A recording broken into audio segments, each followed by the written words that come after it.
আমি একজন IPS officer সূর্য মিত্র। আমাদের চোখ কান একটু বেশি সজাগ হওয়া দরকার। আমার মনে হয় সেটা তুমি জানো। জানি, আর এটাও জানি যে তুমি এই ব্যাপারটা খুব একটা সহজভাবে মেনে নেবে না।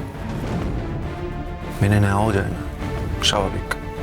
যদি তোমারও চোখ কান খোলাই থাকে তাহলে সার্কামস্ট্যান্সিয়াল এভিডেন্সের উপর নির্ভর করে আমাকে অ্যারেস্ট করতে না। তুমি খুব ভালো করে জানো এটা আমি করিনি, করতে পারি না। তোমার বিষয়টা আরো তলিয়ে দেখা উচিত ছিল। প্লিজ উষসী, তুমি এরকম ভাবে আমার সাথে কথা বলতে পারো না। কারণ তুমি আজ লকআপের ওপারে আর আমি এপারে। যদি আমাদের মধ্যে কোনো রকম কথা বলার থাকে সেটা আমরা ইন্টারোগেশন রুমে বলবো। কারণ তোমার আমার পরিচয় আজ সেম নয়। আমি একজন পুলিশ আর তুমি একদম না, একদম সাহস করবে না। আমাকে ক্রিমিনাল বলার আগে 10 বার ভাবা উচিত তোমার। কেন নিজের সব বিশ্বাস কোথাও বিক্রি করে দিয়ে এসছো? দেখো উষসী, আমারও খারাপ লাগছে, মানে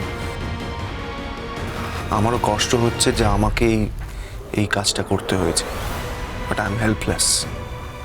আমারও তো কিছু করার নেই, তাই না? তোমার কিছু না করার থাকলেও আমি করব। আমি নিজের জন্য শেষ রক্তবিন্দু দিয়ে লড়ব, আমার পরিবার লড়বে। এটা ন্যায়ের যুদ্ধ সূর্য। সে পথ যতই কঠিন হোক না কেন আমি জিতব।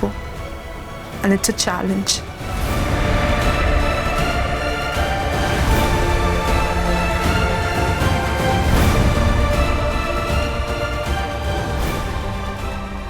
সরি উষসী, তোমার আজকের এই অবস্থার জন্য, কিন্তু কোথাও আজ আমি রিলিভড। আমার উন্নতির সিঁড়ির প্রধান কাটা তুমি ছিলে। You are the best. তোমার মতন আইপিএস অফিসার আমার সামনে থাকলে সব প্রমোশন তুমি আগে পেতে। আজ আর তুমি নেই, আমার সামনে শুধু ফাঁকা রাস্তা। ঠাকুর, তুমি আজ এ বাড়ির গব্ব, আমার মেয়ে, আমার বড় বৌমার গায়ে এমন কলঙ্ক রাখতে দিলে, এ তোমার অন্যায় ঠাকুর। সব জেনে সব বুঝে তোমার সামনে এত বড় অনর্থটা ঘটলো। যদি আমার স্ত্রীর প্রতি আমার ভালোবাসা সত্যি হয় ঠাকুর, তুমি এর প্রতিকার করবে। সত্যিকারের অপরাধীর বিচার তোমায় করতে হবে ঠাকুর। আমরা তোমাকে আর বড়দিকে খুব বিশ্বাস করি ঠাকুর। তুমি এইভাবে বড়দিকে আমাদের থেকে আলাদা করে দিতে পারো না।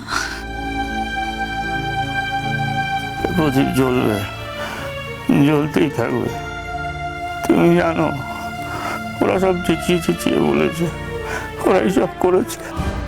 আমরা সবাই মিলে তোর বড় ভাবিকে ফাঁসিয়েছি।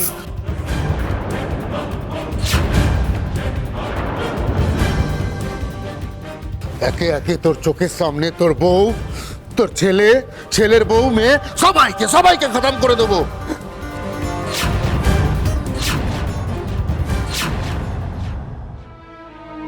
তোমার কাছে ন্যায়ের ভরসায় ছিলাম ঠাকুর, ন্যায় পাইনি। ন্যায়ের জন্য এই প্রদীপ জ্বলবে, আর এই প্রদীপ যদি নিভে যায় তারপর সব মিথ্যে, আমাদের ভক্তি মিথ্যে, আমাদের বিশ্বাস মিথ্যে, সব মিথ্যে। আমি ভবানী ঘোষ আমার বড় বৌমাকে কলঙ্ক মুক্ত করব। আমি আমার স্ত্রীর সম্মান ফিরিয়ে দেব।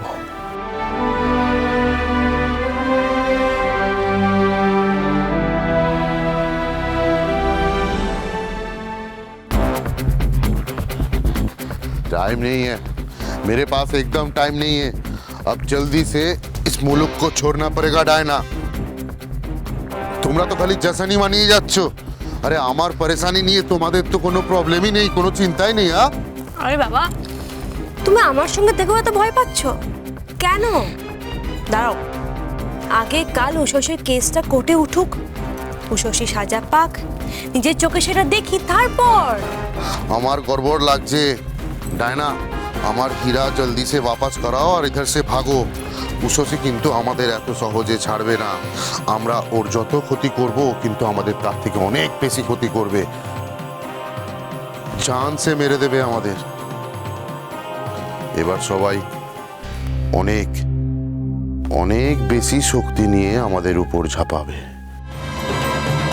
আরে দাঁড়াও, আগে উষসীর কেসটা কি হয় দেখি, কি বিচার হয় দেখি। আমি তো সেই অপেক্ষাতেই আছি। মা, বদ্দিকে এখান দিয়ে নিয়ে যাবে, নিয়ে আসবে। বদ্দির তো খুব অপমান হবে, তাই না? অপমানের আর কি বাকি আছে মেজ বৌমা? যখন পাড়ার লোকেদের সামনে পুলিশ বড় বৌমাকে নিয়ে গেল, তখন কম কলঙ্ক লাগলো আমার বড় বৌমার গায়ে। মা, আমি বলছি কি, তুমি এতটা ভেঙে পড়ো না, দেখো সব ঠিক হয়ে যাবে। ওই টুকুল বাবু,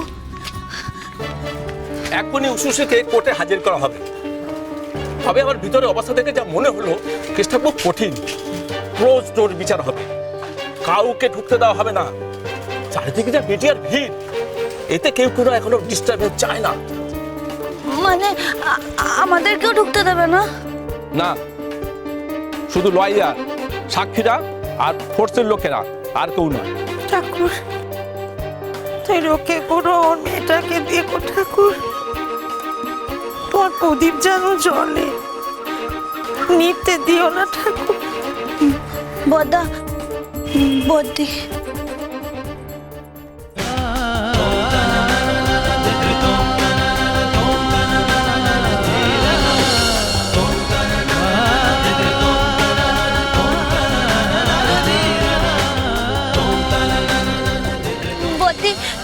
তুমি দেখো, জজ সাহেব ঠিক বুঝবে তোমার কথা। উনি বুঝবেন যে তুমি এরকম কাজ করতে পারো না। তোমার কিচ্ছু হবে না, তুমি এক্ষুনি চলে আসবে। তুমি হাসতে হাসতে যাও আর হাসতে হাসতে চলে এসো, কেমন?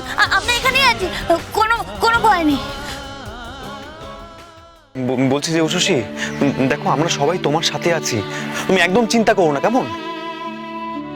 আমি তোমার মা, মায়ের আশীর্বাদ মেয়ের সঙ্গে থাকলে মেয়েকে কেউ ছুঁতে পারে না, ভয় পেও না তুমি।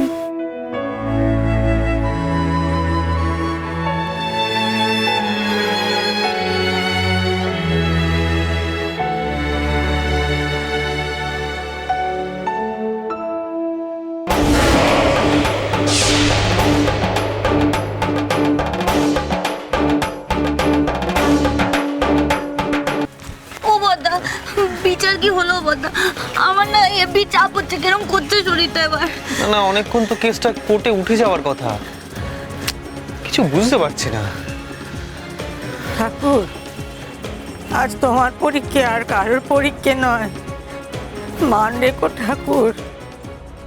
সব প্রমাণ ও সাক্ষীদের বয়ান থেকে এটা প্রমাণ হয়েছে যে এই বেআইনি হিরে চুরি মিসেস উষসী ঘোষী করেছেন। উনি আইনের রক্ষক হয়েও আইন ভেঙে চরম অন্যায় করেছেন। ওনাকে দোষী সাব্যস্ত করে এই মুহূর্তে ওনাকে ওনার চাকরি থেকে বরখাস্ত করা হলো। আগামী শুনানিতে ওনার সাজা শোনানো হবে। ততক্ষণ অবধি মিসেস উষসী ঘোষের কারাবাস বহাল থাকবে।